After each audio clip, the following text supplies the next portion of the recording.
Hörmətli sərnişinlər, vaqonlardan düşərkən əşyalarınızı götürməyi unutmayın.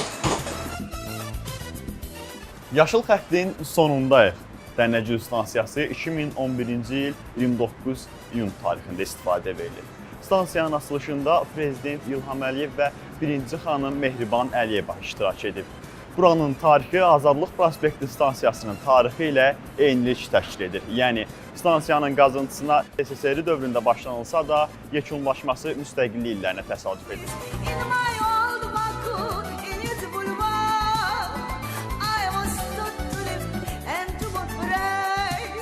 Memarları Cahangir Sadıxov, Kamran Sultanov və Zaur Qurbanəliyev olan stansiyanın ümumi uzunluğu 302 metrdir. Buranın 4 giriş-çıxışı var. Bakı metropolitenində SOS həyəcan siqnal sistemi də ilk dəfə burada işə salınır. Tunellərin və stansiyanın video müşahidə vasitəsilə birbaşa serverə ötürülməsi də ilk dəfə burada tətbiq olunur.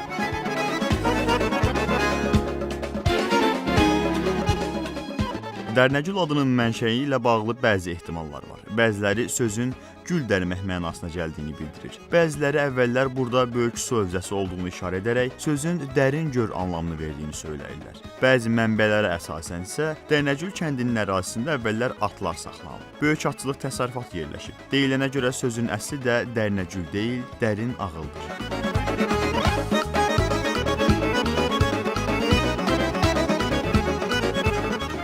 Stansiyanın daxilindəki oturacaqların yan tərəfində butaq elementindən istifadə edilir.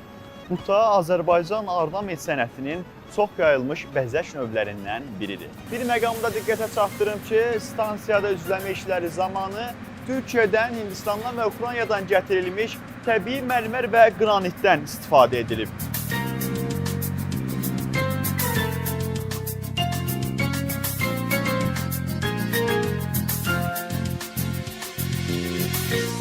Yazaydım, yaradaydım, şah nəğməni mən Bakı, oxuyaydım hər yanda onu ürəkdən Bakı. Stansiyaya çatan qatarlarda Vasif Adıgözəlovun Bakı mahnısından fraqment səslənir. Yazaydım, yaradaydım, şah nəğməni mən Bakı, oxuyaydım hər yanda onu ürəkdən Bakı. Əziz Bakılılar və şəhərimizin qonaqları, bugün sizə yaşıl xəttin sonuncusu olan Dərnəcüldən xəbər verdik. Yazaydım, yaradaydım. Növbəti stansiyamız Memar Əcəmi 2-dir. Sıra Bənövşəyə xəttədir. Oxuyaydım.